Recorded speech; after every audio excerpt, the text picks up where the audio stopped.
বিগত সরকার শেখ হাসিনা সময়ের মতো অন্তর্বর্তী সরকারের আমলেও বিচার বহির্ভূত হত্যা সংঘটিত হতে থাকলে জাতি হতাশ হবে বলে মন্তব্য করেছেন বিএনপির সিনিয়র যুগ্ম মহাসচিব রুহুল কবির রিজভী।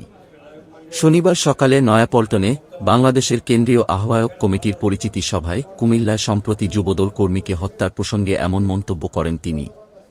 এ সময় প্রতিটি মন্ত্রণালয়ে যদি বৈষম্যবিরোধী ছাত্র আন্দোলন একটা করে কমিটি দেয় তাহলে রাষ্ট্রের কাঠামো এলোমেলো হয়ে যাবে বলেও মন্তব্য করেন তিনি। ডক্টর ইউনূস নির্বাচিত সরকার না হলেও সমস্ত রাজনৈতিক দলের সমর্থিত সরকার, অর্থাৎ জনগণের সমর্থন আছে, কিন্তু সেই সরকারে আবার হাসিনার আমলের পুনরাবৃত্তি হবে।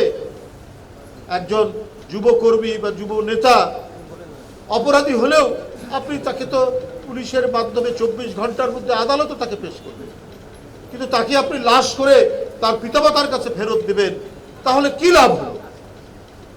এই যে এত রক্তাক্ত লাশ, এত রক্ত স্রোত, রাজপথে রক্তের আলপনা,